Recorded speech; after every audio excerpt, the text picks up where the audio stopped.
இதனாலும் என்னோடு கூட தானியேல் எழுதின தீர்க்கதரிசன புஸ்தகம் 3ஆம் அதிகாரத்தை திருப்பிக் கொள்ளும்படி அன்போடு கேட்கிறேன். The book of Daniel chapter 3 verse number 28, 28ஆம் வசனத்தை நான் உங்களுக்காக வாசிக்கிறேன். அப்பொழுது நேபுகாத் நேச்சார் வசனித்து ஷாத்ராக் மேஷாக் ஆபேத் நேகோ என்பவருடைய தேவனுக்கு ஸ்தோத்திரம், அவர்கள் தங்களுடைய தேவனை தவிர வேறு ஒரு தேவனையும் சேவித்து பணியாமல் அவரையே நம்பி ராஜாவின் கட்டளையை தள்ளி தங்கள் சரீரங்களை ஒப்புக் கொடுத்ததினால் அவர் தமது தூதனை அனுப்பி தம்முடைய தாசரை விடுவித்தார். ஆண்டவருடைய நாம மகிமைப்படுவதாக. கடந்த வாரத்திலே இந்த பகுதியை நான் வாசித்துக் கொண்டிருந்த பொழுது அவரையே நம்பி அப்படிங்கிற வார்த்தையை என்னுடைய மனதிலே கர்த்தர் வைத்தார். அதை குறித்து சிந்தித்துக் கொண்டிருந்தேன். இதையே பிரசங்கமாக இன்றைக்கு பேசும்படியாக கர்த்தர் ஏவினபடினாலே அந்த வார்த்தையின் அடிப்படையிலே இன்றைக்கு உங்களோடு நான் பேச விரும்புகிறேன். அதில் 2 வார்த்தையை நான் ஹைலைட் பண்ண விரும்புகிறேன். தேவனை தவிர, தேவனை தவிர வேறு ஒருவரையும் சேவித்து பணியாமல், தேவனை தவிர அப்படிங்கிற வார்த்தையை அண்டர்லைன் பண்ணுங்க. அடுத்ததாக அவரையே நம்பி, அவரையே நம்பி, they trusted God alone, they trusted him alone, அவரையே நம்பி என்கிற வார்த்தை அங்கே பயன்படுத்தப்பட்டிருக்கிறது. இந்த ஷாத்ராக் மேஷாக் ஆபேத் நேகோ என்பவர்களுடைய வாழ்க்கையிலிருந்து அவருடைய நம்பிக்கையை குறித்து நான் இன்றைக்கு உங்களோடு நான் பேச விரும்புகிறேன். என்ற செய்தியின் தலைப்பு இன்றைக்கு they trusted him alone, கர்த்தரை மட்டும் நம்பின, கர்த்தரை மட்டும் நம்பின ஷாத்ராக் மேஷாக் ஆபேத் நேகோ. ஹல்லேலூயா. கர்த்தரை மட்டும் நம்பின, they trusted him alone, அவரையே நம்பி அப்படிங்கிற வார்த்தை போட்டுக்கு பாருங்க. அவருடைய வாழ்க்கையில் எவ்வளவோ நெருக்கங்கள் பிரச்சனைகள் வந்த போதிலும் கர்த்தரையே நம்பினபடினாலே அவருடைய வாழ்க்கையிலே கர்த்தர் இடைப்பட்டு அற்புதங்களை செய்தார் என்று பார்க்கிறோம். இன்னைக்கு ஆண்டவரை நம்ம எல்லா சூழ்நிலையிலும் அவரை மாத்திரம் நம்ப முடியுமா? இன்னைக்கு கர்த்தரை எப்படிப்பட்ட சூழ்நிலை மக்கள் நம்புகிறார்கள்? ஜெபத்திற்கு பதில் கிடைக்கும் பொழுது, ஆண்டவர் வாய்ப்புகளை நமக்கு தரும் பொழுது, வாழ்க்கை எல்லாவற்றிலும் சுமூகமாக இருக்கும் பொழுது கர்த்தரை நம்புகிறது எளிது. ஆனால் அந்த நம்பிக்கை பரீட்சைக்குள்ளாக போகும் பொழுது, அக்கினியிலே, அழுத்தத்திலே, துன்பத்திலே, நிச்சயமில்லாத ஒரு சூழ்நிலை, இன் டைம்ஸ் ஆஃப் அன்சர்டனிட்டி நம்முடைய வாழ்க்கையிலே கர்த்தரை நம்ப முடியுமா? இந்த சம்பவம் நிஜமாக நடந்த ஒரு சம்பவம். ஹல்லேலூயா. தானியேல் 3ஆம் அதிகாரத்திலே கிமு சுமார் 500 ஆண்டுகளுக்கு முன்பாக நடந்த சம்பவத்தை தான் இங்கே தானியேல் புத்தகத்தில் வாசிக்கிறோம். கர்த்தருக்காக நின்றவர்கள், கர்த்தரையே நம்பி வாழ்ந்த சிலரை குறித்து நாம் இங்கே வாசிக்கிறோம். அவர்கள் கர்த்தரை மாத்திரம் நம்பி ஜெயம் பெற்றவர்களாக இருந்தார்கள். இன்னைக்கு அவருடைய நம்பிக்கை 3 பகுதியாக நான் பிரித்து உங்களோடு சிலவற்றை நான் பேச விரும்புகிறேன். நம்பர் 1, முதலாவதாக the trust was tested, அவருடைய நம்பிக்கை சோதிக்கப்பட்டது. the trust was tested, அவருடைய நம்பிக்கை சோதிக்கப்பட்டது. இரண்டாவது, அது எப்படி சோதிக்கப்பட்டது என்று நான் சொல்கிறேன். இரண்டாவது, the trust was total, அவருடைய நம்பிக்கை முழுமையானது. முழுமையானது, முழுமையாக கர்த்தரை நம்பினார்கள். அரைகுறையாக அல்ல, முக்கால்வாசியாக அல்ல, முழுமையாக கர்த்தரை நம்பினார்கள். மூன்றாவதாக, அவருடைய நம்பிக்கை வெற்றிகரமானது. the trust was triumphant, அவருடைய நம்பிக்கை வெற்றிகரமானது. எப்படிப்பட்ட வெற்றிகளை ஆண்டவர் அவர்களுக்கு தந்தார் என்பதை நான் உங்களோடு பேச விரும்புகிறேன். இன்றைக்கு நம்முடைய வாழ்க்கையிலே கர்த்தரை நம்புகிறது பல நேரத்திலே கடினமாக இருக்கிறது. நெருக்கத்தின் நேரத்திலே ஆண்டவர் எனக்கு செய்வாரா என்கிற பல சூழ்நிலைகளுக்குள்ளாக நம்ம தள்ளப்படுகிறோம். நம்முடைய வாழ்க்கையிலே அவரையே நம்பி, இங்கே பாருங்க 28ஆம் வசனத்தில் அந்த வார்த்தை எனக்கு கடந்த வாரத்தில் முழுசும் அந்த வசனத்தில் உள்ள அந்த பகுதி மாத்திரம் அவரையே நம்பி, அவரே. இது யார் சொல்றா? ஒரு புறஜாதி ராஜா சொல்றாரு, அந்நிய ராஜா சொல்றாரு, பாபிலோன் தேசத்தை ஆண்ட ராஜா சொல்றாரு, இந்த மக்கள் கர்த்தரை மாத்திரம் நம்பினார்கள். அவர் சொன்ன சாட்சி என்ன என்பதை குறித்தெல்லாம் நம்ம பண்ணி பார்க்கலாம். பாருங்க, அவரையே நம்பினார்கள். இன்றைக்கு மற்றவர்கள் நம்மை குறித்து இவர்கள் கர்த்தரை இயேசு கிறிஸ்துவை மாத்திரம் நம்பி வாழ்கிறார்கள் என்று நம்மை குறித்து சாட்சி சொல்லக்கூடிய வகையிலே நம்முடைய வாழ்க்கை மாற கர்த்தர் நமக்கு கிருபை தருவாராக. முதலாவதாக the trust was tested, அவருடைய நம்பிக்கை சோதிக்கப்பட்டது. எப்படி சோதிக்கப்பட்டது? அழுத்தத்தினால் சோதிக்கப்பட்டது. ஒரு அழுத்தம் அவர்களுக்கு வாழ்க்கையில் வருகிறது. எல்லாம் நன்றாக இருக்கிறது. நீங்கள் 2ஆம் அதிகாரம் 49ஆம் வசனத்தில் நீங்கள் வாசிக்கும் பொழுது ஆண்டவர் சாத்ராக் மேஷாக் ஆபேத்நேகோவை பாபிலோன் மாகாணத்திலே ஒரு உயர்ந்த பதவியிலே கொண்டு வைக்கிறார். விசாரிக்கும்படி அங்கே வைக்கிறது நம்ம பார்க்கிறோம். ஒரு அட்மினிஸ்ட்ரேட்டர்ஸாக அவர்கள் இருக்கிறார்கள். திடீரென்று அவருடைய வாழ்க்கையில் ஒரு சோதனை வருகிறது. நேபுகாத்நேச்சார் ஒரு பெரிய சிலையை, சுமார் 90 அடி உயர சிலை, 90 அடி உயர சிலையை அவர் அங்கே நிறுத்தி, எல்லாரும் அந்த சிலையை, தங்கத்தினால் உண்டான அந்த சிலையை எல்லாரும் பணிந்து கொள்ள வேண்டும் என்கிற ஒரு அழுத்தம் அங்கே அரசாங்கத்தினால் கொடுக்கப்படுகிறது. ஒரு அழுத்தம் ஒரு மனுஷனால் அங்கே கொடுக்கப்படுகிறது என்று நமக்கு பார்க்கிறோம். பாருங்க, அந்த சூழ்நிலை பாருங்க. ஒரு சிலை வைக்கப்பட்டு விட்டது. ஆயிரக்கணக்கான ஜனங்கள் அங்கே கூடி வந்திருக்கிறார்கள். யாரெல்லாம் என்று சொன்னால் தேசாதிபதிகள், 3ஆம் வசனத்தில் தலைவர்கள், நியாயாதிபதிகள், பொக்கிஷக்காரர்கள், நீதி சாஸ்திரிகள், விசாரிப்புக்காரர், நாடுகளில் உள்ள உத்தியோகஸ்தர் எல்லாரும் அங்கே கொண்டு வந்திருக்காங்க. எல்லாரும், so many people are there, thousands of people gathered in that place. அநேகர் அந்த இடத்திலே கூடி வந்திருக்கிறார்கள். இசை வாசிக்கப்படுகிறது. அங்கே அதிகாரிகள் கவனித்துக் கொண்டிருக்கிறார்கள். எல்லாரும் அந்த சிலையை வணங்கினார்களாம். என்ன பண்ணாங்களா? எல்லாரும் அந்த சிலையை வணங்கினார்கள். பாருங்க, முழு ஊரே வணங்குதுங்க. ஆனால் இவர்களை குறித்து வேதம் சொல்கிறது, அவர்கள் பணிந்து கொள்ளவில்லை. அவர்கள் என்ன செய்யலையா? பணிந்து கொள்ளவில்லை. எல்லாரும் பணிந்து கொண்டார்கள் என்று அங்கே சொல்லப்படுகிறதை நம்ம பார்க்கிறோம். அப்ப பாருங்க, standing alone is never easy. தனித்து நிற்பது ஈஸியான காரியம் இல்ல. the pressure of the crowd, எல்லாமே விழுறான்ப்பா, எல்லாமே பணிந்து கொள்றான், நம்மள ஒரு கும்பிடு போட்டுருவோம் அப்படிங்கிறது ஈஸி. எல்லாமே முழு அங்கே கூட்டத்தாரும் எல்லாருமே அங்கே செய்கிறார்கள். the pressure of the crowd. ஆனால் அதன் மத்தியிலும் அவர்கள் தேவனுக்காக நின்றார்கள். ஹல்லேலூயா. தங்கள் நம்பிக்கைக்காக அவர்கள் நின்றார்கள். அந்த ராஜாவின் பொற்சிலை என்ன பண்ணல?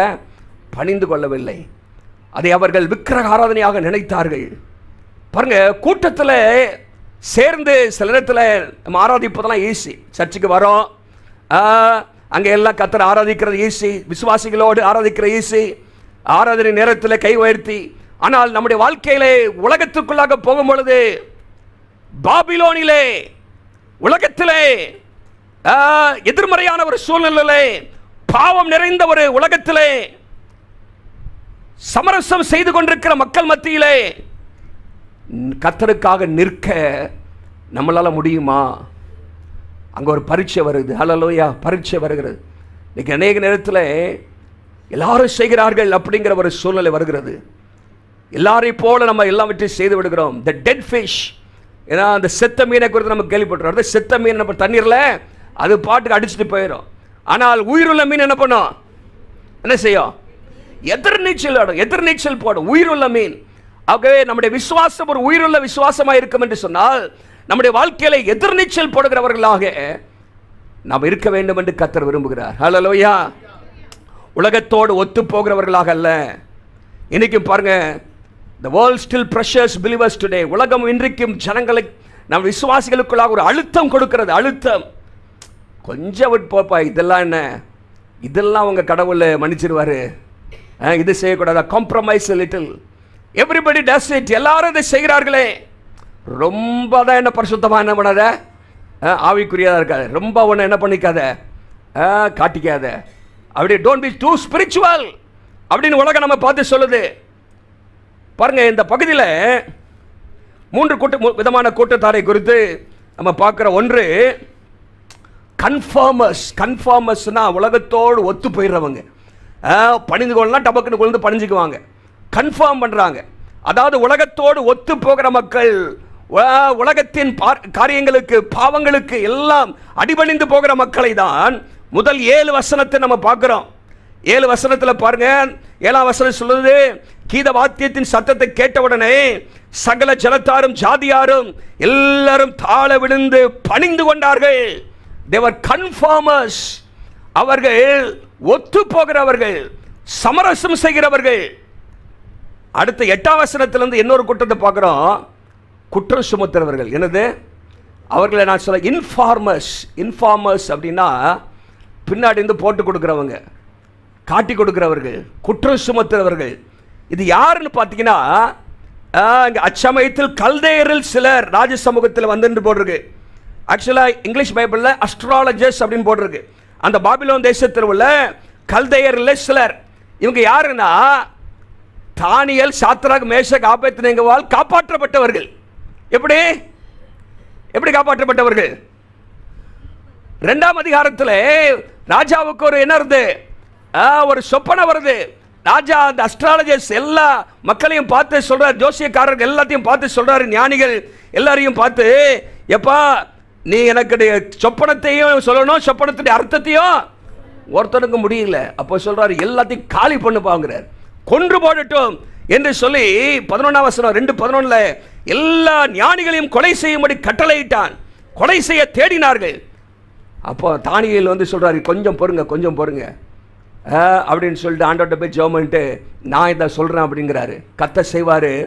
கத்த இந்த சொப்பனத்தை சொல்லி அர்த்தத்தையும் சொன்னனால இந்த ஞானிகள், இந்த அஸ்ட்ராலஜர்ஸ், இந்த கல்தையர்கள்லாம் தப்பிச்சானுங்க. எல்லாரையும் காலி பண்ணியிருப்பார் ராஜா. இப்போ தானியேல், சாத்ராக், மேஷாக், ஆபேத்நேகோவாலே காப்பாற்றப்பட்டவர்கள் இப்போ வந்து என்ன செய்யறான்? காட்டி கொடுக்கறத பார்க்குறோம். நன்மை பெற்றவர்களே காட்டி கொடுக்கறத பார்க்குறோம். நன்மை பெற்றவர்களே, ஏன்னா இந்த 2:49 பார்த்தீங்கன்னா 2:49 சாத்ராக், மேஷாக், ஆபேத்நேகோவை அங்கே பாபிலோன் மாகாணத்து காரியங்களை விசாரிக்கும்படி ராஜா வச்சிருக்கிறாரு. தானியேல் அங்கே கொலு மண்டபத்தில் இருக்கிறாரு. ஆகவே இந்த பொசிஷனை இவங்க பிடிக்கணும் அப்படின்னு சொல்லி இவங்களை போட்டு கொடுக்கறதுக்கு அத்தனை பேர் இருக்கிறான். ஏகப்பட்ட பேர் இருக்கும்போது இந்த 3 பேர் மட்டும் பணியாமல் இருக்கிறான் ராஜா அப்படின்னு போய் ராஜா காதில் போய் ஊதிட்டான். ராஜா காதில் போய் இங்க யூதர்ல சிலர் ராஜாவே பணிந்து கொள்ளாமல் இருக்கிறாங்க அப்படின்னு சொல்லி 8 to 12 இந்த வசனங்களில் பார்த்தீங்கன்னா they are informers. இன்னொரு கூட்டம் அங்கே பார்க்குறோம் கன்ஃபார்மர்ஸ், அப்படின்னா ஒத்து போறவங்க, உலகத்தோடு சேர்ந்து போயிடுறவங்க. இன்னொரு கூட்டம் என்னது, மற்றவர்களை காட்டி கொடுக்கிற கூட்டம், புறங்குறுகிற கூட்டம், நன்மை பெற்றாலும் துரோகம் செய்கிற கூட்ம். அடுத்த கூட்டம் 13 to 30 வசனத்தில் பார்த்தீங்கன்னா மாற்றுகிற கூட்டம். ஹல்லேலூயா. அவர்கள் ஒத்து போகல, காட்டியும் கொடுக்கல, மற்றவருடைய வாழ்க்கையில மாற்றத்தை ஏற்படுத்தினார்கள். ஹல்லேலூயா. இன்னைக்கு வரைக்கும் மாற்றத்தை ஏற்படுத்தி கொண்டு தான் இருக்கிறார்கள். இன்றைக்கு வரைக்கும் இந்த சாத்ராக், மேஷாக், ஆபேத்நேகோவை படிக்கிற வாழ்க்கை விசுவாசத்திலே பலப்படுகிறது. ராஜாவுடைய வாழ்க்கையில மாற்றம் வந்தது, மக்களுடைய வாழ்க்கையில மாற்றம் வந்தது, தேசத்திலே ஒரு பெரிய மாற்றத்தை. they are transformers. அவங்க யாருன்னா அவர்கள் மாற்றத்தை கொடுக்கிறவர்கள் என்று நம்ம பார்க்கிறோம். பாருங்க, அவர்கள் அழுத்தத்துக்கு அடிபணியாதவர்கள். நம்முடைய வாழ்க்கையில பல அழுத்தங்கள் வரும், பாவம் செய்வதற்கு வரும், ஒத்து போவதற்கு வரும், உலகத்தோடு சேர்ந்து செய்வதற்கான அழுத்தங்கள் நம்ம வாழ்க்கையில வரும். so the trust was tested by pressure. Number 2, the trust was tested by persecution. இவன் பாருங்க பணிந்து கொள்ளல. அடுத்த பணிந்து கொள்ள என்ன நடக்கும்? என்ன தண்டனை? சும்மா அடிச்சு அனுப்புறதா? சாவு, மரண தண்டனை. என்ன தண்டனை பாருங்க? the trust was tested by persecution. அங்கே உபத்திரவத்தினாலே சோதிக்கப்படுகிறார்கள், துன்பத்தினாலே சோதிக்கப்படுகிறார்கள். கேள்விப்பட்ட உடனே ராஜாவுக்கு உக்கிர கோபம் வந்துருச்சான். என்ன வந்துருச்சான்? உக்கிர கோபம் கொண்டு. எங்க பாருங்க 3ஆம் அதிகாரம் 13ஆம் வசனத்துல உக்கிர கோபம் போட்டிருக்கு. 19ஆம் வசனத்துல கடுங்கோபம் வந்து he became very furious. அவர் ரொம்ப கோபப்பட்டு என்ன சொல்றாரு? நான் சொன்ன கட்டளைக்கு கீழ்ப்படியலையா? என் சிலையை நீ பணிந்து கொள்ளலையா? இன்னொரு வாய்ப்பு தரேன், பணிந்து கொண்டா சரி, இல்லாட்டி அக்கினி சூழலை போட்டுருவேன். இவங்க சொல்றாங்க முடியாது, நாங்கள் பணிந்து கொள்ள மாட்டோம், கர்த்தர் எங்களை காப்பாற்றுவார், காப்பாற்ற விட்டாலும் அப்படின்னு சொல்ல உடனே 7 மடங்கு சூடாக்கு அப்படின்னு சொல்றான். 7 மடங்கு தீ என்ன பண்ண, சூடாக்கு அப்படின்னு சொல்லி சொல்றதை பார்க்கிறோம். பாருங்க, ஒரு ஒரு அழுத்தம் அங்கே கொடுக்கப்படுகிறது. இப்பொழுது ஒரு இங்க வந்து உபத்திரவம் கொடுக்கப்படுகிறது.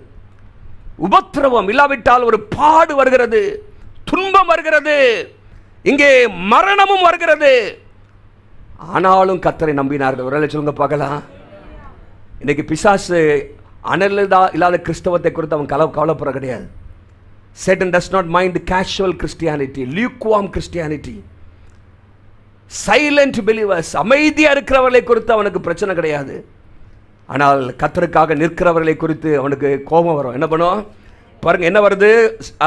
ஆபேத்நேகோவுக்கு உக்கிர கோபம் கொண்டு 13ஆம் வசனத்தில் 19ஆம் வசனத்தில் கடும் கோபம் கொண்டு. நீங்கள் ஆண்டவருக்கா நீங்க பிசாசுக்கு கோபம் வரும். பிசாசுக்கு கோபம். நீங்கள் பிசாசை கோபப்படுத்த விரும்பீங்களா, ஆண்டவரை கோபப்படுத்த விரும்பீங்களா? அல்லேலூயா. இங்கே பாருங்க, துன்பம் வருது நம்ம பார்க்குறோம். சினத்தில் ஆண்டவருக்காக நிற்கும் பொழுது பாடுகள் வருகிறது.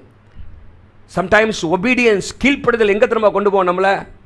யோசேப்பு எங்கே கொண்டு போச்சு? சிறைச்சாலைக்கு கொண்டு போச்சு. தானியேல் எங்கே கொண்டு போச்சு?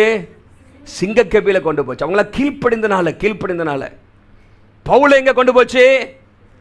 சிறைச்சாலைக்கு கொண்டு போச்சு. இவர்களை எங்கே கொண்டு போச்சு? அக்கினிக்கு கொண்டு போச்சு. ஆனால் இவங்க எல்லாருடைய வாழ்க்கையிலும் பாருங்க, கர்த்தர் கிரியை செய்தார். ஹல்லேலூயா. அவங்க வாழ்க்கையில் எல்லாவற்றையும் நன்மையாக ஆண்டவர் முடிய பண்ணினார். ஹல்லேலூயா. யோசேப்பை கர்த்தர் ஆசீர்வதித்தார், தேசத்துக்கு ஆசீர்வாதமாக மாற்றினார். தானியேலை ஆண்டவர் விடுவித்தார். நம்முடைய வாழ்க்கையில் உபத்திரவம் சில நேரத்தில் ஆரம்பத்தில் கீழ்ப்படியும் பொழுது நம்முடைய வாழ்க்கையில் பிரச்சனைகளை போகிற மாதிரி தான் இருக்கும். இந்த இடத்துல பாருங்க, அவங்க என்ன சொல்கிறாங்க? அந்த 17-18 நம்ம எல்லாருக்கும் தெரிஞ்ச வசனம். முழு வேதாகமத்திலும் முக்கியமான ஒரு விசுவாச அறிக்கையை நம்ம பார்க்குறோம். விசுவாச அறிக்கை, one of the greatest declarations of faith. பாருங்க, ஒரு விசுவாச அறிக்கை. நாங்கள் ஆராதிக்கிற எங்கள் தேவன் எங்களை தப்புவிக்க வல்லவராக இருக்கிறார்.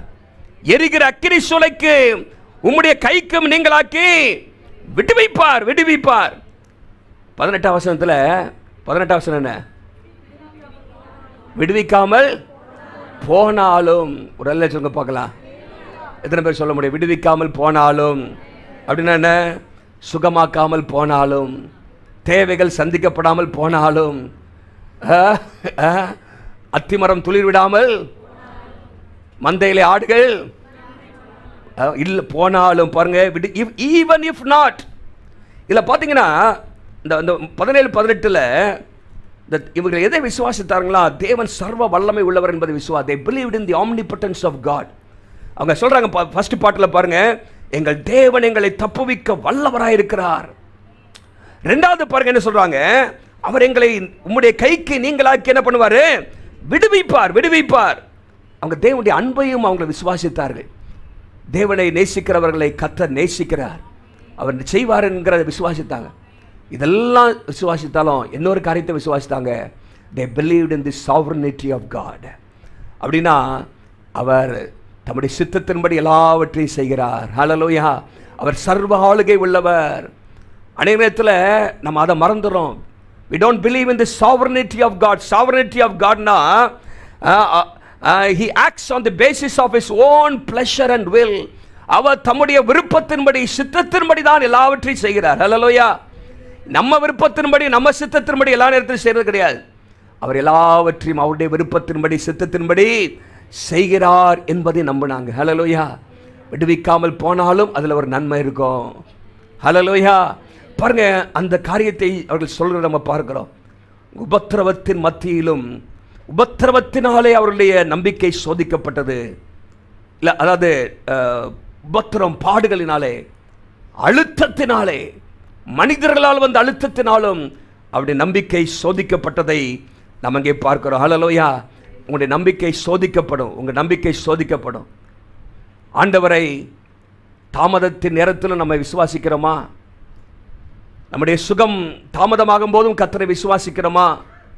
நம்முடைய ஜெபத்திற்கு பதில் கிடைக்க தாமதமாகும் போது கர்த்தரை விசுவாசிக்கிறோமா? பொருளாதார நெருக்கடிகள் வரும்பொழுது கர்த்தரை நம்ம விசுவாசிக்கிறோமா? Real trust is revealed in the fire. அக்கினில் தான் உண்மையான நம்பிக்கையை வெளிப்படும். ஹல்லேலூயா. யோபு 13:15 வாசிக்கிறோம். யோபு 13:15 யாருக்கு பார்க்காம தெரியும்? அவர் என்னை கொன்று போட்டாலும் அவர் மேல் நம்பிக்கையாயிருப்பேன். ஹல்லேலூயா. நம்பிக்கையாயிருப்பேன். எல்லா சூழ்நிலையிலும் நம்பிக்கையாயிருப்பேன். though he slay me, அவர் என்னை கொன்று போட்டாலும். பாருங்க, அப்போ நம்முடைய வாழ்க்கையில நம்முடைய நம்பிக்கை சோதிக்கப்படும். இப்படிப்பட்ட சூழ்நிலையை நம்புகிறாயா? இப்படிப்பட்ட நேரத்திலும் என் மேல நம்பிக்கை இருக்க உன்னால முடியுமா அப்படின்னு ஆண்டவர் நம்ம நம்பிக்கையை சோதிப்பார். அல்லேலூயா. their trust was tested. அவருடைய நம்பிக்கை சோதிக்கப்பட்டது. ரெண்டாவது பாருங்க, ரெண்டாவது the trust was total. அவருடைய நம்பிக்கை முழுமையா இருந்துச்சு. முழுமையாக கர்த்தரை நம்பினார்கள். அதுதான் நீங்க 28ஆம் வசனத்தில் நான் ஏற்கனவே சொன்னது. 28ஆம் வசனத்தில் பாருங்க, அங்கே அவர்கள் தங்களுடைய தேவனை தவிர வேறு ஒரு தேவனையும் சேவித்து பணியாமல், எக்ஸ்க்ளூசிவா ஆண்டவரை மாத்திரம் தான் வணங்குறாங்க. வேற எதுக்கும் அவர்கள் அடிபணியவில்லை. தேவனை தவிர அப்படிங்கிற வார்த்தை. அப்புறம் பாருங்க, அவரையே நம்பி, அவரையும் நம்பி இல்ல, அவரை மட்டும் நம்பி. ஹல்லேலூயா. அவரை மட்டும் நம்பினா அது முழுமையான ஒரு நம்பிக்கை, முழுமையான ஒரு நம்பிக்கை. இது வாழ்க்கையில் பார்த்தீங்கன்னா ஆரம்பத்தில் 1ஆம் அதிகாரத்திலிருந்து நீங்கள் பார்க்கும்போது அவர்கள் பாபிலோனுக்கு கொண்டு வரப்படுகிறார்கள். அவருடைய பெயர் மாற்றப்படுகிறது, கலாச்சாரத்தில் மாற்றப்படுகிறது, சிந்தனைகள் மாற்றப்படுகிறது. ஆனால் ஒன்று மாத்திரம் மாற்ற முடியல, கர்த்தருக்கு கொடுக்க வேண்டிய ஆராதனையை அவங்க மாற்ற முடியல. ஹல்லேலூயா. ஆராதனையை அவர்கள் மாற்ற முடியவில்லை. இன்றைக்கி பிசாசு ரொம்ப விரும்புகிறதுன்னா ஆராதனை விரும்புகிறான். அவனை ஆராதிக்கணும். என்ன பண்ணோம்? ஏசுட்டே வந்து சொன்னான்ல, ஒரு கும்பிடு போடு அப்படின்னு சொன்னான். ஏசு யார்கிட்ட சொல்கிறா? உங்கள்கிட்ட சொல்லுவானா சொல்ல மாட்டானா? ஏசுட்டே வந்து சொல்கிறான், ஓஷேப் அப்படிங்கிறான். ஆண்டவர் சொல்கிறாரு, உன் தேவனாய கர்த்தர் ஒருவருக்கே ஆராதனை செய்வாயாக அப்படின்னு சொல்கிறாரு. அப்பாலே பா பிசாசு. பாருங்க, பிசாசு சொல்கிறான், காட்டி எல்லாத்தையும் காட்டி ஒரு கும்பிடு போட்டு போதும், முழு உலகத்தையும் உனக்கு கொடுத்துருவேன்னு சொல்லி. பாருங்க, இந்த இடத்துல ராஜா வந்து தேவனை மறுதலிக்க சொன்னாரா? தேவனை மறுதலிக்க சொன்னாரா? தேவனை மறந்துட சொன்னாரா? இல்ல. ஒரு கும்பிடு போடு அப்படின்னு சொன்னார். ஒரு கும்பிடு போடு, அவ்வளவுதான். Just bow once. ஒரு கும்பிடு போடு. எல்லாரும் கும்பிடு போறாங்க, ஒரு கும்பிடு போடு. He did not ask them to deny God completely. முழுமையாக உன் கர்த்தரை அப்படியே வெறுத்திருப்பா அப்படின்னு சொல்ல, மறந்து விடவும் சொல்லவில்லை, மறுக்கவும் சொல்லவில்லை. அவரை கும்பிட தான் சொன்னார். யார? நேபுகாத்நேச்சர் ராஜா. பாருங்க, ஆண்டவர் தான் மறுக்க சொல்லலையே அப்படின்னு இல்லை. யாருக்கும் அந்த கும்பிடு கிடையாது, என் தேவனுக்கு மாத்திரம்தான். ஹல்லேலூயா. இன்னைக்கு இப்படி தான் ஆரம்பிக்குது. ஒரு கும்பிடில் தான் ஆரம்பிக்குது எல்லாம் பிரச்சனையுமே. ஜஸ்ட் ஒன்ஸ், ஒரு முறை மட்டும், சின்ன காரியம் மாத்திரம். சூழ்நிலை அப்படி இருக்குப்பா, கொஞ்சம் விட்டு போயிருங்க அப்படிதான். ஒரு வணக்கம், ஒரு வணக்கம். அவங்க ஒரு வணக்கம் மாத்திரம் அங்கே போட்டிருந்தாங்கன்னா இந்த 3 அதிகாரமே பைபிள் இருந்திருக்காது. 3 அதிகாரமே பைபிள் இருந்திருக்காது. அவங்க சாட்சியே முழுசா போயிருக்கும். One bow would have destroyed the testimony. ஒரு வணக்கம், அவங்க ஒருக்கா பணிஞ்சிருந்தாங்க மாத்திரம், அவங்க சாட்சியே போயிருக்கும். சாட்சியே போயிடும். It would have totally destroyed the testimony. பாருங்க, அவங்க முழுமையாக கர்த்தரை மாத்திரம் வணங்கினாங்க. ஒரு வேளை சொல்லுங்க பார்க்கலாம். முழுமையாக வணங்குறதை பார்க்குறோம். They worshipped God alone. இந்த இடத்துல பாருங்க, யார் சொல்றா பின்னாலே? அங்கே ராஜா சொல்றாரு, நேபுகாத்நேச்சர் சொல்றாரு, அவர்கள் தங்களுடைய தேவனை தவிர. தேவனை தவிர. இன்னைக்கு நம்மளுக்கு அந்த தீர்மானம் வேணும்னு ஆண்டவர் விரும்புகிறார். ஹல்லேலூயா. என் ஆண்டவரை தவிர, இயேசுவை தவிர இந்த உலகத்திற்கு வேற எந்த காரியத்துக்கும் வணக்கம் கிடையாது. ஹல்லேலூயா. பணிந்து போகிறது கிடையாது. இன்னைக்கு உலகம் நமக்கு புகழை தர விரும்புகிறது, பதவியை தர விரும்புகிறது, பாதுகாப்பை தர விரும்புகிறது. பாபிலோன் எல்லாவற்றையும் அவர்களுக்கு தந்தது, பாராட்டு. ஆனால் இதையும் எடுத்துக்கொள்ள நினைச்சது, அந்த ஆராதனையும் பாபிலோன் எடுத்துக்கொள்ள நினைச்சது. நம்முடைய வாழ்க்கைகளை கர்த்தருக்கு அடுத்தபடி, அதாவது மற்ற காரியங்களுக்கு அடுத்தபடி கர்த்தரை நம்ம எப்பவுமே தள்ளிடக்கூடாது. God never wants the second place. நம்ம வாழ்க்கையில் ஒருபோதும் கர்த்தர் 2வது இடத்துக்கு, முதல்ல இடத்துல இருக்கணும். ஒரே சொல்லுங்க பார்க்கலாம். அது கொஞ்சம் கஷ்டம்தான். நம்ம கடைசி தான் நம்ம என்ன பண்ணுறோம், கர்த்தரையும் தேடுவோம் அப்படின்னு. ஃபர்ஸ்ட் ஆண்டவர் அப்படிங்கிற ஒரு நிலைமை. இன்னைக்கு ஆண்டவரோடு உலகத்தையும் மக்கள் சேர்த்துக்க விரும்புகிறாங்க. Many people want God plus the world, God plus compromise. God plus human approval. தேவனோடு மற்ற காரியத்தை இணைச்சுக்கிறாங்க. ஆனால் அங்கே போட்டிருக்கு தேவனை தவிர வேறு எந்த ஒரு காரியத்தையும் அவர்கள் சேவித்து பணியாமல். 10 கட்டளையில் 2வது கட்டளை என்ன சொல்லுங்க? உன்னை நேசிக்கிறது போலையா? 20ஆம் அதிகாரம் 10 கட்டளைகள் பைபிள் எங்கெல்லாம் வருது சொல்லுங்க? யாத்திராகமோ, அப்புறம் உபாகமம் 5 அதிகாரம். ஓகே, உபாகமம் 5 அதிகாரம். யாத்திராகமம் 20ஆம் அதிகாரத்தில் 3ஆம் வசனத்தை வாசிங்க. என்னை அன்றி உனக்கு, ஆக்சுவலா இதான் முதல் கட்டளை. சாரி, இதான் என்னை அன்றி உங்களுக்கு வேறே தேவர்கள் உண்டாயிருக்க வேண்டாம். You shall have no other gods before me. அப்ப 2வது கட்டளை எனக்கு ஒப்பான ஒரு சுரூபத்தையும், அது 2வது கட்டளை. முதல்ல ஆண்டவர் சொல்றாரு என்னை அன்றி உனக்கு வேறே தேவர்கள். ஒரே சொல்லுங்க பார்க்கலாம். முதல் கட்டளை எத்தனை பேர் நம்ம ஒழுங்கா கீழ்ப்படுகிறோம்? என்னை அன்றி. ஆகவேதான் தானியேல் 3:27 போட்டிருக்கு தேவனை தவிர வேறு ஒரு தேவனையும் அவர்கள் சேவித்து பணியாமல். இன்னைக்கு உலகத்தில் இருக்கிற பல விதமான தேவர்கள் இல்லாவிட்டால் விக்கிரகன்னு சொன்னால் பணம் ஒரு விக்கிரமாக இருக்குது, புகழ் ஒரு விக்கிரகமாக இருக்குது, பதவி ஆசை.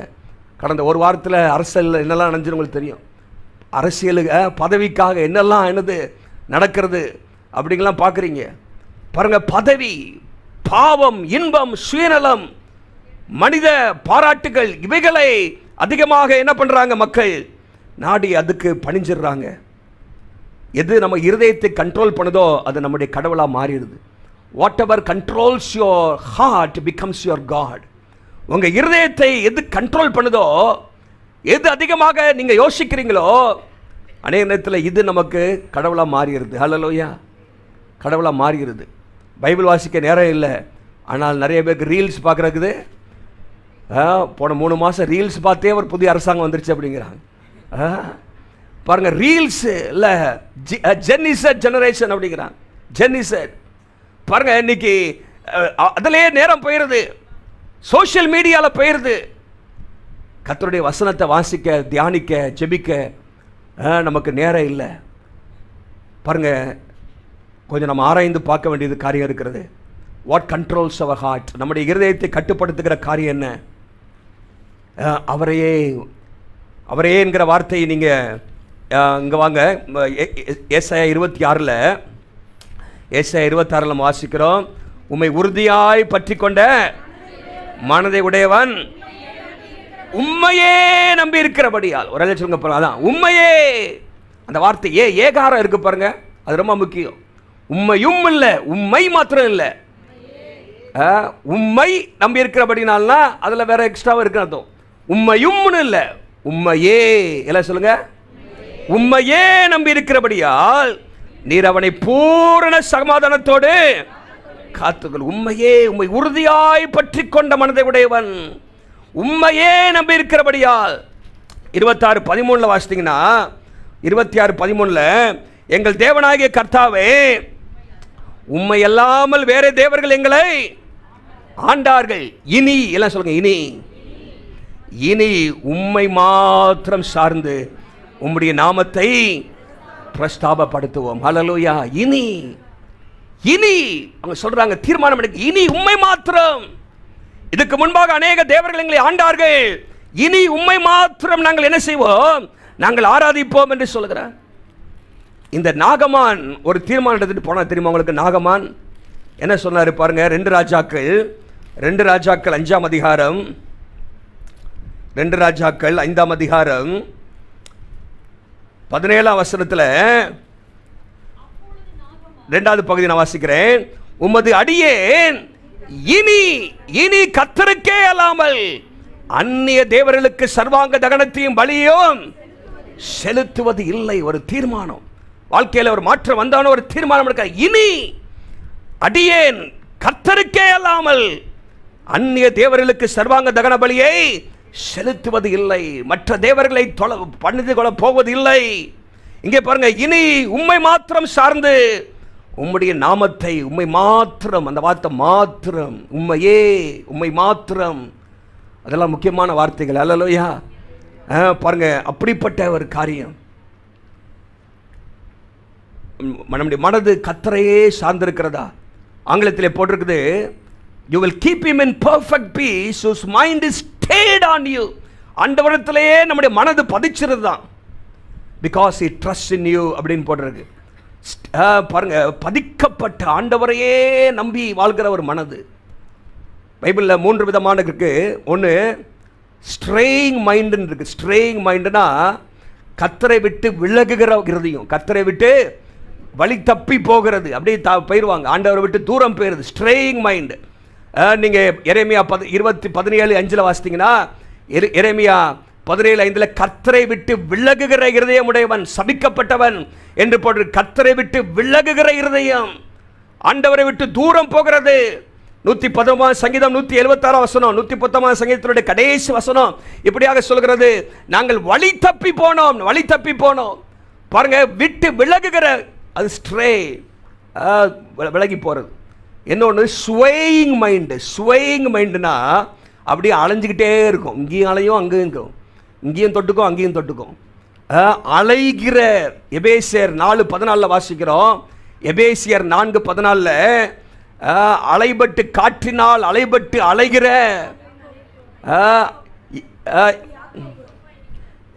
எபேசியர் 4:14 வாசிங்க. பலவித காற்றினால் அலைகளை போல அடிபட்டு அலைகிற, அடிபட்டு அலைகிற, அலைகிற, அலைஞ்சிக்கிட்டே இருப்பாங்க. என்ன, ஒரு இடத்துல நிலையா இருக்க மாட்டாங்க, கத்தரை மாத்திரம் பிடிச்சிட்டு இருக்க மாட்டாங்க. இங்கே மனுஷனை நம்புவாங்க, அங்கேயும் நம்புவாங்க, அரசியல்வாதிட்டையும் போவாங்க, எல்லா இடத்துக்கும் போவாங்க. அலைகிற ஒரு இருதயம், ஸ்வேயிங் மைண்டு. அடுத்தது பார்த்தீங்கன்னா ஸ்டேயிங் மைண்டு, ஒரு இடத்துல நிலைச்சிருக்கிறது. அல்லேலூயா. நிலைத்திருக்கிற, ஒரு பற்றி கொள்ளுகிற, ஆண்டவரை மாத்திரம் நம்பி இருக்கிற அப்படிப்பட்ட இருதயத்தை கர்த்தர் நமக்கு தருவாராக. அல்லேலூயா. இந்த காம்பஸ் பார்த்தீங்கன்னா, இந்த காம்பஸ் நீடில் டைரக்ஷனுக்காக அது எப்பவுமே எந்த திசையை காட்டும்? நார்த் தான் காட்டும், வடக்கு. எந்த வடக்கு அப்படிங்கிறது தான் அது என்ன பண்ணும், அது காட்டும். ஆகவே நம்ம எங்க போனாலும் நம்ம இருதயம் எங்க தான் இருக்கணும், காட்டிட்டு இருக்கணும், கர்த்தரை தான் பார்த்துட்டே இருக்கணும். அல்லேலூயா. கர்த்தரையே பார்த்துட்டு இருக்கணும். ஆகவே அதுதான் அர்ப்பணிக்கப்பட்ட முழுமையான ஒரு இருதயம். இந்த வசனத்தின்படி வாங்க, திரும்பி இங்கே வாங்க. தானியேல் 3ஆம் அதிகாரத்தில், தேவனை தவிர வேறு ஒரு தேவனையும் சேவித்து பணியாமல் அவரையே நம்பின்னு சொன்னா, அவருடைய நம்பிக்கை முழுமையான நம்பிக்கை. அல்லேலூயா. கர்த்தரை மாத்திரம் நம்புகிற வாழ்க்கை, பணத்தை அல்ல, மனிதர்கள் அல்ல, உலகத்தின் காரியங்கள் அல்ல, கர்த்தரையே சேவிக்கிற ஆசா ஒரு வாழ்க்கையை குறித்து வேதம் சொல்கிறது. 2 நாளாகமத்தின் புஸ்தகம் 16, 17 இல்லை 14, 15, 16 இந்த 3 அதிகாரத்தில் வாசித்தீங்கன்னா, ஆசாவுடைய ஆரம்பம் ரொம்ப நல்லா இருந்துச்சு. கர்த்தரையே சார்ந்து கொண்டார். கர்த்தரையே சார்ந்து கொண்ட பொழுது கர்த்தர் பெரிய ஜெயத்தை கொடுத்தார்.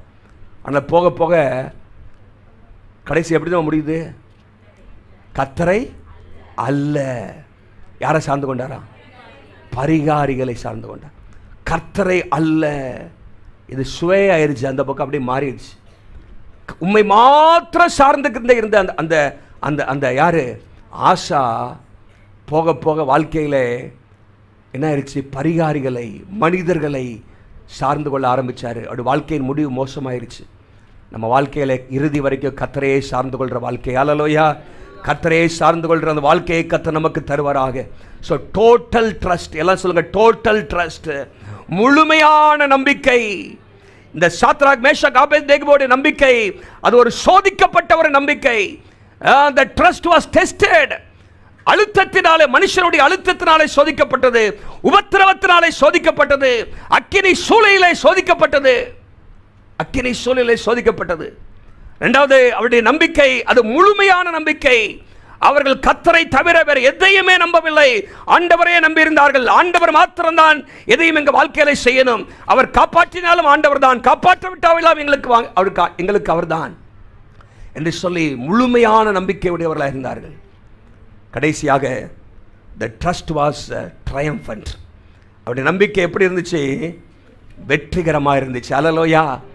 3 காரியம் நடக்குது. அவங்க ஆண்டவரை பணிந்து கொள்ளவோ மற்ற எந்தையும் பணிந்து கொள்ள மாட்டோம் என்று சொன்னனால, நீங்கள் அங்கே 24ஆம் வசனத்திலிருந்து நீங்கள் வாசிக்கும் பொழுது அங்கே 3 காரியம், முக்கியமான காரியம் நடக்குது. ஒன்று, அவங்க என்ன எதிர்பார்த்தாங்க? அக்கினியில் போட்டவொடனே கொஞ்ச நேரம் கழிச்சு சாம்பல் எடுத்துகிட்டு வரலாம் அப்படின்னு நினச்சாங்க. என்ன தெரியுங்களா?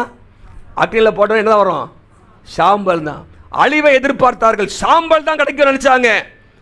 ஆனால் கர்த்தர் அங்கே அவர்களை சாட்சியாக மாற்றிட்டார். அல்லேலூயா. பாருங்க, 3 விதத்தில். ஒன்று, முதலாவதாக the trust delivered them. கர்த்தர் அவர்களை விடுவித்தார். அல்லேலூயா. பாருங்க, 28ஆம் வசனத்திலே கடைசி பகுதி சொல்லுது. 28 கடைசியில், அவர் தமது தூதனை அனுப்பி தம்முடைய தாசரை விடுவித்தார். தம்முடைய தாசரை விடுவித்தார் என்று சொல்லப்பட்டிருக்கிறது. ராஜா காலையிலே போய் பார்க்கிறாரு, எல்லாம் என்ன நடக்குது அப்படின்னு சொல்லி. அங்கே 3 பேரை தூக்கி போடுறாங்க. ஆனால் அப்போ ராஜா பார்த்தபோது என்ன நடக்குது? அங்கே 4 பேர், 25ஆம் வசனத்தில் 4 பேர் விடுதலையாய் அக்கினி நடுவில் உலாகிறதை காண்கிறேன். அவர்களுக்கு ஒரு சேதமும் இல்லை. 4ஆம் ஆளின் சாயல் தேவ புத்திரருக்கு ஒப்பாக இருக்கிறது. பாருங்க, ஆண்டவர் விடுவித்தார், வல்லமையாக விடுவித்தார், தாமே வந்து அவர்களை விடுவித்தார். அந்த 27ஆம் வசனத்தில் பார்த்தீங்கன்னா நிறைய வார்த்தை போட்டிருக்கு. என்னெல்லாம், அந்த அக்கினி என்னெல்லாம் செய்யலையாம்?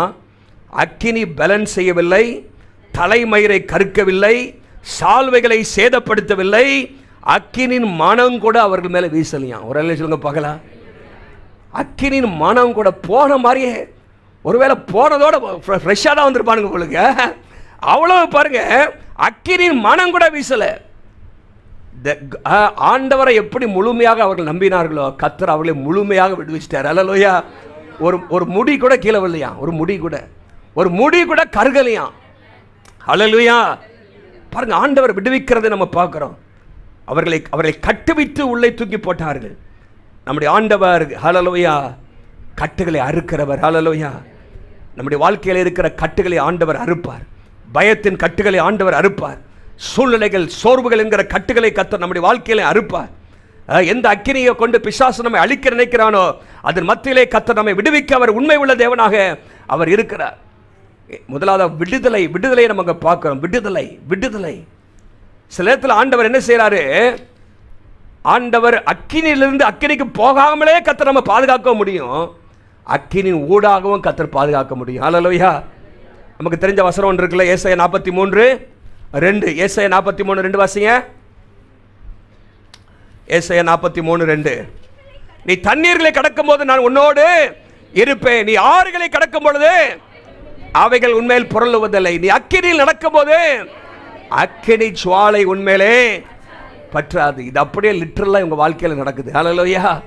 பாருங்க, ஆண்டவர் சில நேரத்தில் sometimes God delivers us from the fire, sometimes through the fire. ஆண்டவர் அக்கினியின் ஊடாகவும் கர்த்தர் நம்மோடு இருந்து நம்மை அவர் காப்பாற்றுவதற்கு வல்லமை உள்ளவராக இருக்கிறார்.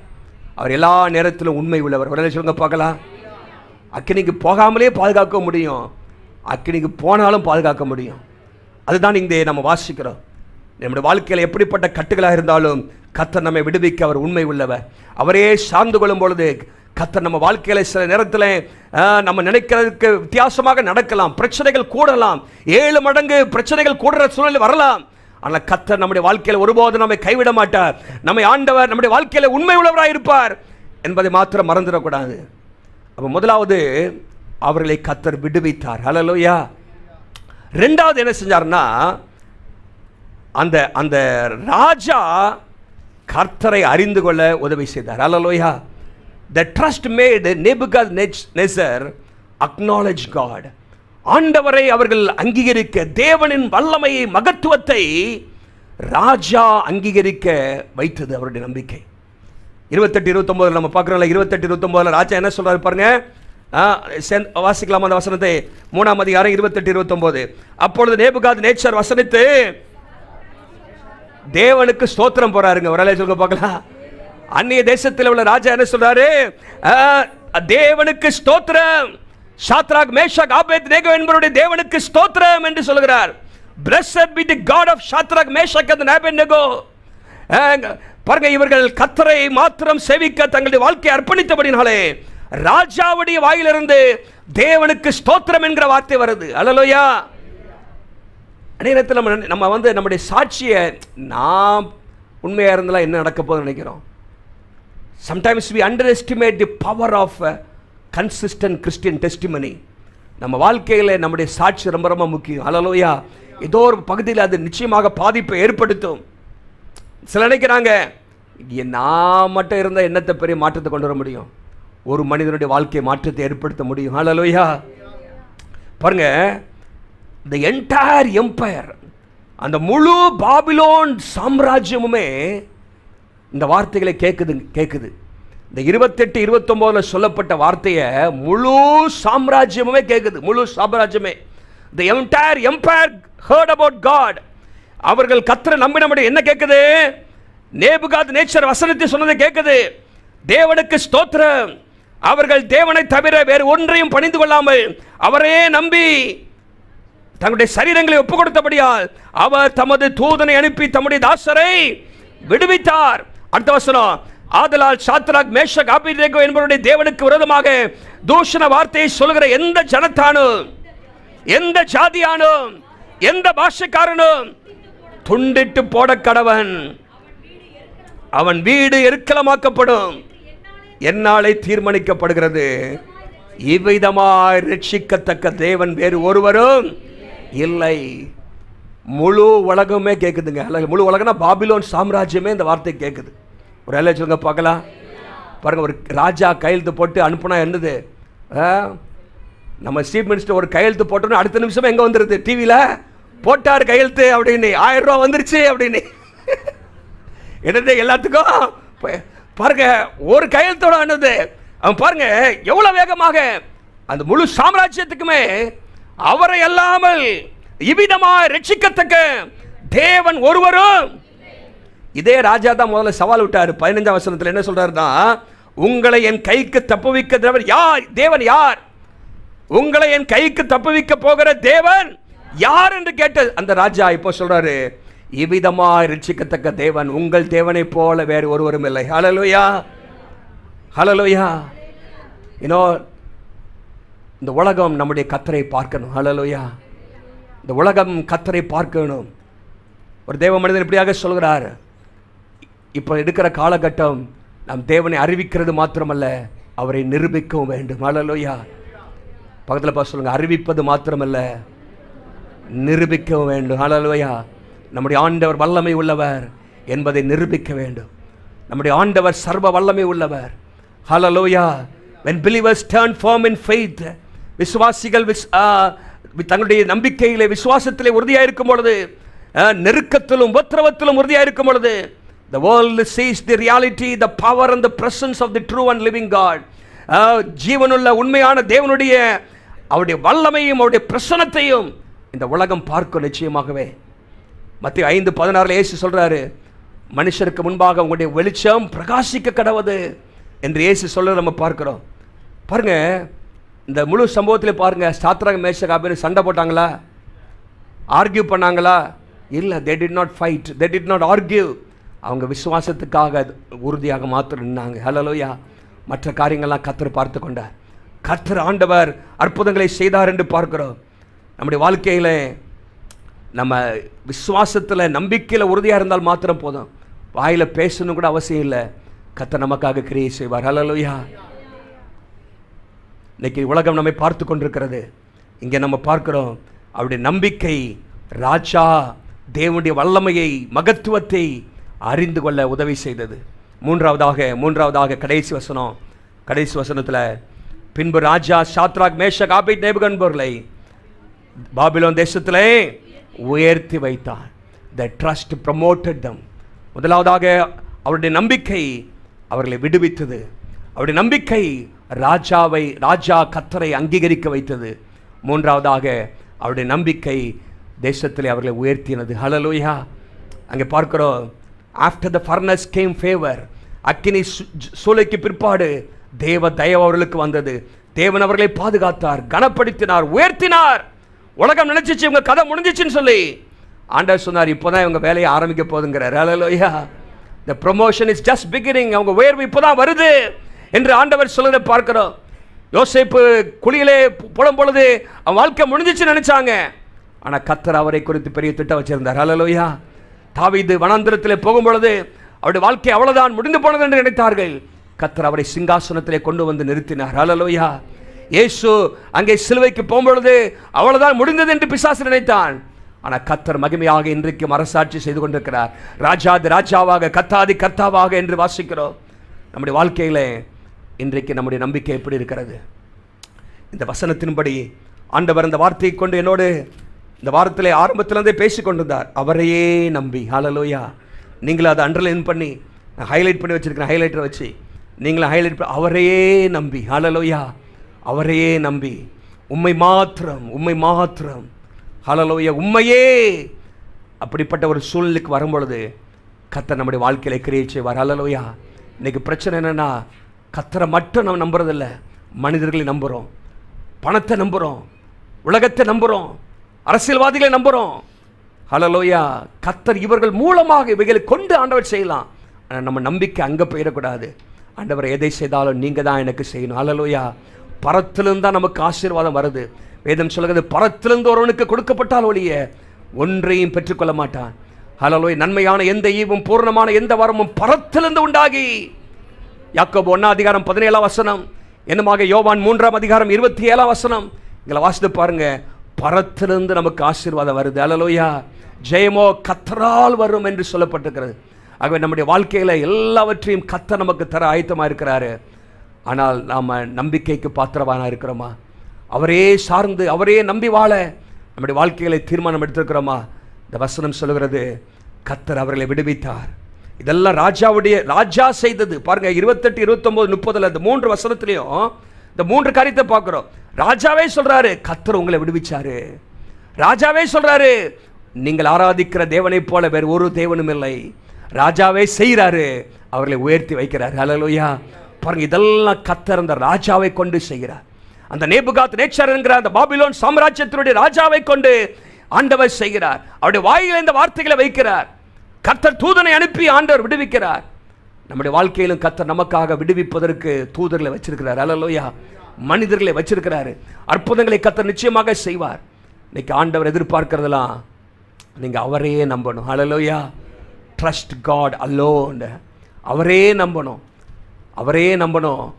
அப்புறம் அந்த அந்த வசனத்தில் இன்னொன்று இருக்கு. ஏசாயா 26 எடுங்க. 26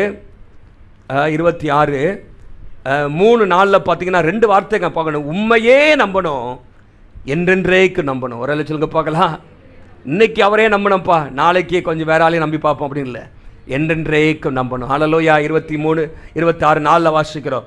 கர்த்தரை என்றென்றைக்கு நம்புங்கள், அவர் நம்பிக்கைக்கு பாத்திர. Is a trustworthy God. நம்முடைய ஆண்டவர் நம்பிக்கைக்கு பாத்திரவானாக இருக்கிறார். அவர் போதுமானவராக இருக்கிறார். ஹல்லேலூயா. அவர் நம்ம வாழ்க்கையில் அற்புதங்களை செய்வார். இந்த 3 காரியமும் நம்ம வாழ்க்கையில் கர்த்தர் நடத்துவார், உங்களை விடுவிப்பார். ஹல்லேலூயா. எந்த சூழ்நிலைகள் இருக்கிறீங்களோ தெரியாது, கர்த்தர் உங்களை விடுவிக்க அவர் வல்லமை உள்ளவர். அது பொருளாதார கஷ்டமாக இருக்கலாம், சரீர பலவீனமாக இருக்கலாம், குடும்பத்தில் உள்ள நெருக்கமாக இருக்கலாம், இல்லாவிட்டால் பண பிரச்சனைகளாக இருக்கலாம். ஆண்டவர் நம்மை விடுவிப்பதற்கு அவர் உண்மை உள்ளவர். ஹல்லேலூயா. நாம் ஆராதிக்கிற நம்முடைய தேவன் நம்மை விடுவிக்க அவர் வல்லமை உள்ளவர். நம்முடைய சாட்சி மற்றவர்களை மாற்றும். நம்முடைய சாட்சி மற்றவருடைய வாழ்க்கையிலே கர்த்தர் தான் உண்மையான தேவன் என்பதை நிச்சயமாகவே அது அறிக்கை செய்ய வைக்கும். நாம் கர்த்தரை நம்பும் பொழுது கர்த்தர் நம்மை உயர்த்துவார். ஹல்லேலூயா. வந்திருக்கிற நீங்கள் இருக்கிற நிலைமையில அல்ல, நான் கர்த்தரை மாத்திரம் நம்பி பாருங்கள். கர்த்தர் அடுத்த லெவலுக்கு உங்களை கொண்டு போவார். ஹல்லேலூயா. அடுத்த படிக்கு ஆண்டவர் உங்களை கொண்டு போவார். அடுத்த லெவலுக்கு ஆண்டவர் கொண்டு போவார். கர்த்தர் உங்களை உயர்த்த விரும்புகிறார். ஆண்டவர் மனுஷனை புழுதிலிருந்து எடுத்து ஆண்டவர் உயர்த்தி வைக்க விரும்புகிறார். நம்முடைய ஆண்டவர் உயர்த்துகிற கர்த்தர். உங்க வாழ்க்கையில ஒரு நிலையிலிருந்து அடுத்த நிலைக்கு நீங்க வரணும். அப்படி வரலன்னு சொன்னா ஏதோ நம்மகிட்ட பிரச்சனை இருக்குது. போன வருஷத்தை காட்டிலும் இந்த வருஷத்துல ஏதோ ஒரு நிலைமையிலே கர்த்தரால் நீங்க ஆசீர்வதிக்கப்பட்டிருக்கணும், உயர்த்தப்படணும். தாவீது நாளுக்கு நாள் என்ன செஞ்சானா? வெறுத்தி அடைந்தான். கர்த்தர் தாவீதை ஆண்டவர் உயர்த்தினார். சவுல் குடும்பத்தை குறித்து வேதம் சொல்கிறது, சவுல் நாளுக்கு நாள் என்ன பண்ணானா? பலவீனப்பட்டு போனான். தாவீது நாளுக்கு நாள் விருத்தி அடைந்தான். ஹல்லேலூயா. 2 சாமுவேல் 3:1, 2 சாமுவேல் 5:10 நாம் அந்த வசனங்களில் வாசிக்கிறோம். நம்ம வாழ்க்கையில் ஆண்டவர் உங்களுக்கு உயர்வை தருவார். பக்கத்தில் பார்த்து சொல்லுங்க, கர்த்தர் உங்களுக்கு உயர்வை தருவார், உயர்வை தருவார். ஹல்லேலூயா. Hallelujah. God will promote you, God will elevate you, God will lift you up. கர்த்தர் உங்களை உயர்த்துவார். 1 பேதுரு 5:6 சொல்கிறது, அவருடைய பலத்த கரத்தில் நாம் அடங்கி இருக்கும் பொழுது, அவரே சார்ந்திருக்கும் பொழுது, ஏற்ற காலத்திலே கர்த்தர் உங்களை உயர்த்துவார்.